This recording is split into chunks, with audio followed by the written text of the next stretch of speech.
안녕하세요 여러분. 6월 7일 화요일 우리 다같이 매일 기도회 시작하기로 하겠습니다. 사도신경 고백하시겠습니다. 전능하사 천지를 만드신 하나님 아버지를 내가 믿사오며 그 외아들 우리 주 예수 그리스도를 믿사오니 이는 성령으로 잉태하사 동정녀 마리아에게 나시고 본디오 빌라도에게 고난을 받으사 십자가에 못 박혀 죽으시고 장사한 지 사흘 만에 죽은 자 가운데서 다시 살아나시며 하늘에 오르사 전능하신 하나님 우편에 앉아 계시다가 저리로서 사는 자와 죽은 자를 심판하러 오시리라. 성령을 믿사오며 거룩한 공회와 성도가 서로 교통하는 것과 죄를 사하여 주시는 것과 몸이 다시 사는 것과 영원히 사는 것을 믿사옵나이다. 아멘. 오늘 하나님께서 저희들에게 주시는 말씀은 신약성경 마태복음 말씀 보시겠습니다. 마태복음 21장 18절에서 22절을 보시겠습니다. 마태복음 18장 21장 18절에서 22절 말씀 보시겠습니다. 페이지 수로는 34쪽입니다. 제가 봉독하겠습니다. 이른 아침에 성으로 들어오실 때에 시장하신지라 길가에 산 무화과 나무를 보시고 그리로 가사 잎사귀밖에 아무것도 찾지 못하시고 나무에게 이르시되 이제부터 영원토록 내가 열매를 맺지 못하리라 하시니 무화과 나무가 곧 마른지라. 제자들이 보고 이상히 여겨 이르되 무화과 나무가 어찌하여 곧 말랐나이까?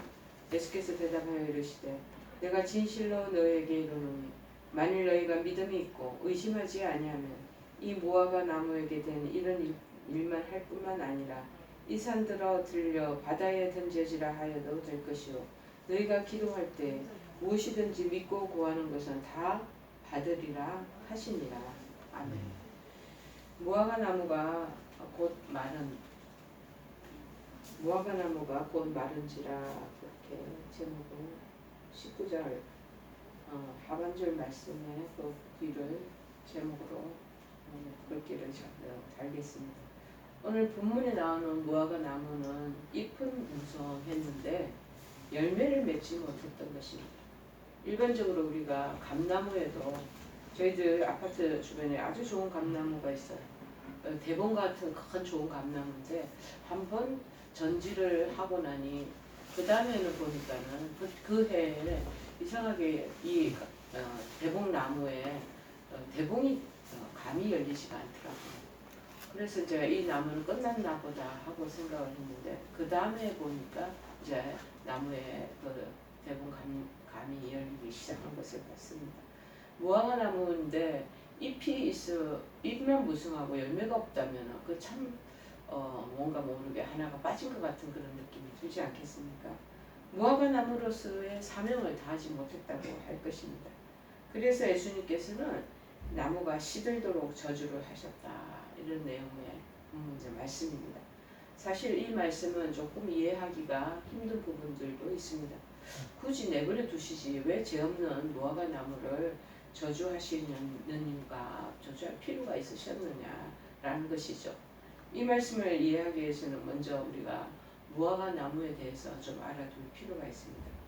이스라엘 지역의 이 무화과 나무는요 1년에 한 5번 열매를 맺는다. 야, 이거 괜찮을 것 같아. 우리는 이제 감나무나 대추나무 가을에 이제 사과나무나 배나무나 뭐 한 번밖에 열지 않잖아요. 근데 이 이스라엘 지역의 무화과 나무는 1년에 5번 정도 열도록 되어 있으니까 기후가 얼마나 좋은지. 그런데 그 첫 번째 그 열매는 파게라고 해서 부르고 나머지 네 번째부터 둘, 셋, 넷, 다섯 번째부터는 테나라고 나무를 열매를 그렇게 부른다고 합니다. 첫 열매인 파게는 주로 6월절 즈음에 열리는 것으로 바로 본문에 이 사건이 있을 때 이때의 상황을 예수님이 말씀하시는 것 같습니다. 그런데 이 파게는 이 두 번째, 세 번째부터 열리는 테나에 비해서 굉장히 떫대요. 열매가.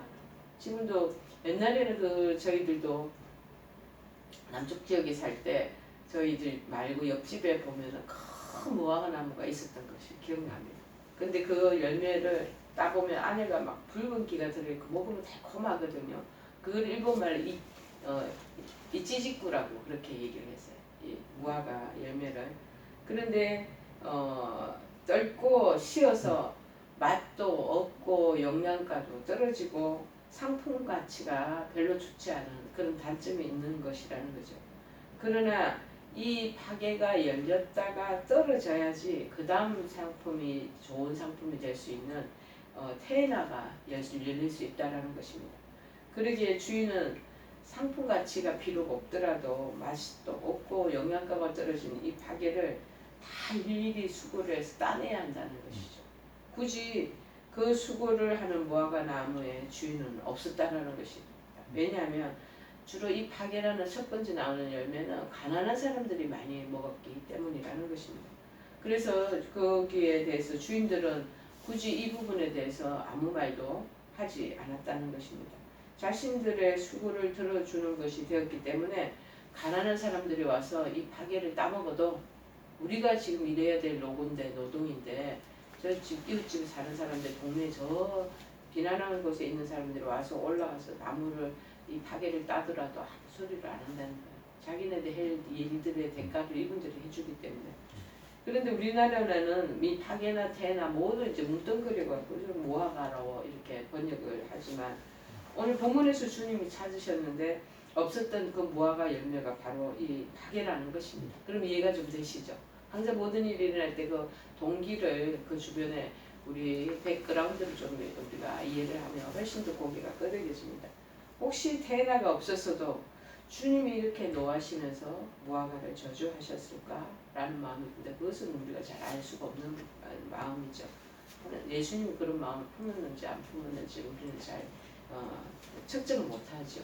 그러나 주님이 한낱 식물에 불과한 이 무화과에 이렇게 진노하시며 저주하신 것은 열매를 내어 주어서 가난한 자들을 살리지 못하는 당시 종교 지도자들, 유대인들, 이 사람들을 향한 어찌 보면 식물 교육을 그렇게 보여주시고 계신 것이다 라고 어떤 학자들은 말하고 있습니다. 그런 부분들에 대한 것들을 항상 식물 교육을 많이 하게 하시잖아요. 시청각 교육도 많이 하게 하시고 아브라함을 데리고 천막에 나와서 저 하늘에 별을 봐라. 시청각적으로 별이 막 쏟아지는 그 모습을 보면서 너의 후손들이 저렇게 앞으로 많이 나올 것이다 하고 아브라함에게 굉장히 어떤 도전과 챌린지를 자극을 주지 않겠습니까? 희망을 주는 거죠. 여기도 마찬가지예요. 그렇지 않고 그저 나를 위한 내가 그냥 맛이 좋기 때문에 상품 가치가 있는 테마만 그렇게 바라보고 있어서는 안 된다는 것입니다. 그것이 떨어지는 것이 있어요. 그 다음 2차, 3차 좋은 열매들이 계속 열린다는 거죠. 즉 당시 종교 지도자들과 유대인들 영적 상황을 지금 말씀하시고 계시는 것입니다. 그들은 입만 무성한 그런 무화과 나무의 잎사귀처럼 아주 그것만 지금도 바깥으로 제가 잠깐 일이 있어서 나갔다 왔는데 나무들이 얼마나 푸르는지요. 그렇게 화려하게만 할 뿐 아무 열매를 맺지 못했다는 것입니다. 그래서 열매를 맺어 가난한 사람들에게 나누어 줘야 하는데 오히려 가난한 사람들의 그 땅과 수고에 대한 그 저기를 세금을 물어서 그것을 다 짓는 수밖에 하고 그래서 자신들의 배만 불리고 그리고 종교적인 제도와 간섭으로 사람들을 계속 억압하는 그 모습을 보면서 이 비추어 얘기하시는 거예요. 자유롭게 기도하며 하나님께 예배드려야 할 성전을 그리고 나중에 유대인이나 이 종교 지도자들은요 거기서 물건을 사고 파는 그런 강도의 소굴로 만들어버리는 타락하는 거죠. 종교인들이. 우리도 참 조심해야 됩니다. 우리도 신앙을 지금은 잘 가지고 있지만 점점 사회가 변혁되고 무엇보다도 문화가 달라지고 그리고 자본주의 사회가 점차 번창되게 되면 사람들이 가지고 있었던 순수한 이 종교심을 다 잃어버리게 되는 거예요. 그러다 보면은 전부 다 물질 만능주의로 이제 교회는 성전에서 예배드리는 곳이 아니라 가지고 있는 물품들 가지고 물품 매매를 한다든지 심지어는 바자회하는 것도 1년에 한두 번이면 하면 될 거를 그 이익금을 남기기 위해서 수시로 장사한다든지 이렇게 하는 거는 하나님이 기뻐하지 않는다는 것이죠. 예수님 우리에게 잎이 무성해서 아름다움을 뽐내라고 하지 않으십니다. 우리의 사명은 열매를 자꾸 맺으라고 얘기하는 열매를 맺어서 그것을 다른 사람들에게 대가 없이 자꾸 나누어 주라는 것을 말씀하고 있는 것입니다.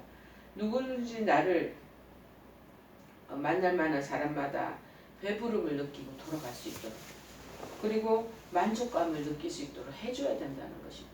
나만 먹고 배부르지 말고 다른 사람들에게도 그 영양가가 흘러가도록 하는 것이 기독교의 취지고 정신이라는 것입니다. 이러한 열매가 너희들이 없다면 우리의 삶은 사람들에게 실망만 주고 헛수고만 하게 하는 삶이 되고 만다라는 것입니다. 그래서 아차 잘못하면 우리 유대인들이나 종교의 그 아주 열심인 율법학자들은 그냥 습관적인 종교 생활로만, 그러니까 종교인으로만 군림하게 되는 그런 모습을 갖추게 되고, 우리도 열매 없이 그런 잎사귀만 무성한 사람이 될 수 있을까봐 지금 말씀하시는 거죠. 그런데 그렇게 오늘 본문에서 너희들가 기도할 때 무엇이든지 믿고 구하는 것은 다 받으리라, 이 말씀 자체는 우리가 모두 다 좋아하고 바라는 내용의 그 구절입니다. 이 말씀은 그리스도인뿐만 아니라 세상 사람들도 다 좋아합니다.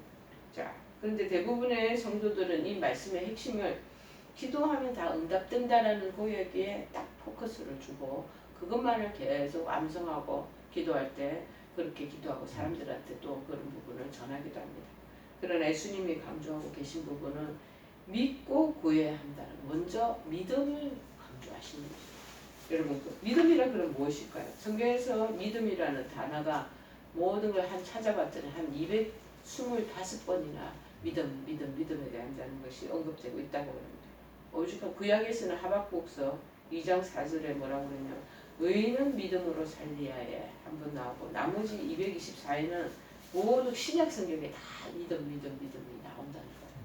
자, 이 구절들을 살펴보면 믿음의 능력 그리고 믿음의 그 가치에 대해서 강조하는 그런 내용들이 대부분이지, 구체적으로 믿음이 무엇인가 어떻게 확인할 수 있는지에 대해서는 잘 나오지 않고 있습니다.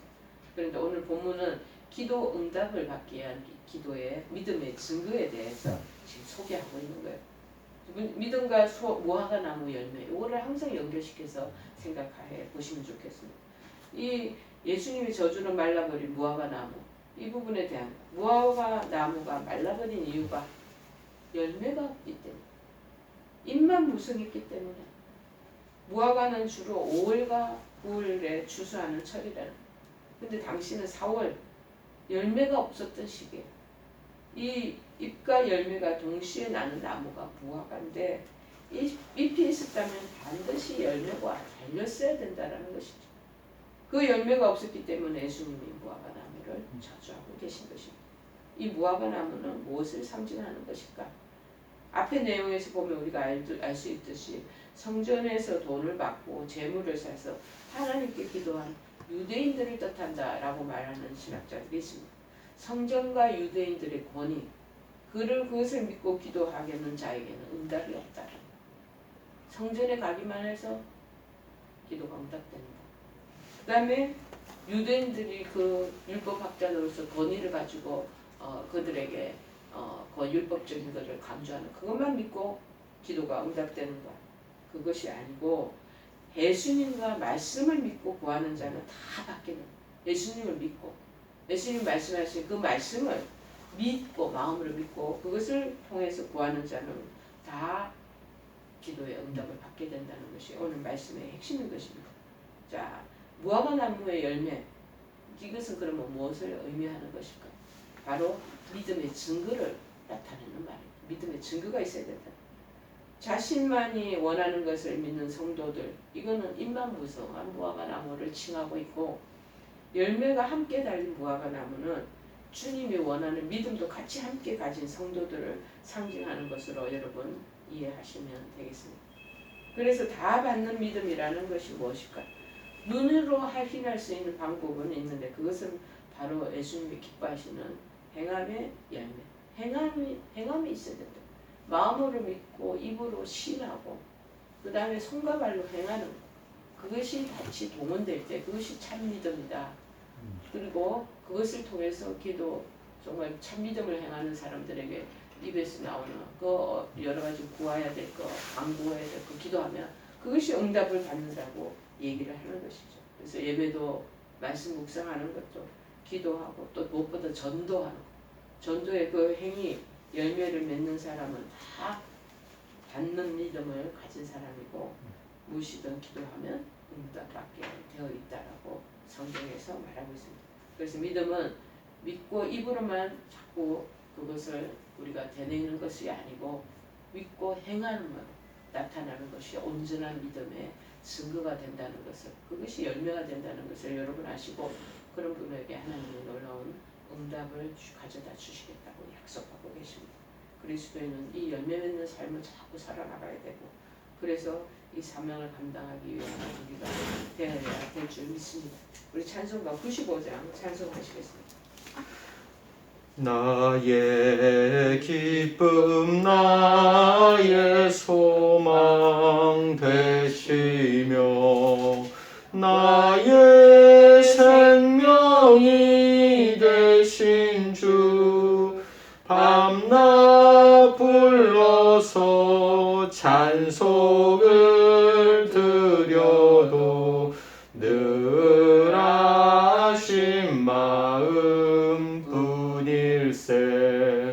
나의 사모하는 선한 목자는 어느 꽃다운 동산에 양의 무리와 늘 함께 가셔서 기쁨을 함께 하실까. 아멘. 우리 다 같이 주기도문 하시겠습니다. 하늘에 계신 우리 아버지여, 이름이 거룩히 여김을 받으시오며 나라의 임하옵시며 뜻이 하늘에서 이룬 것 같이 땅에서도 이루어지이다. 오늘날 우리에게 일용할 양식을 주옵시고 우리가 우리에게 죄 지은 자를 사하여 준 것 같이 우리의 죄를 사하여 주옵시고 우리를 시험에 들게 하지 마옵시고 다만 악에서 구하옵소서. 대개 나라와 권세와 영광이 아버지께 영원히 있사옵나이다. 아멘.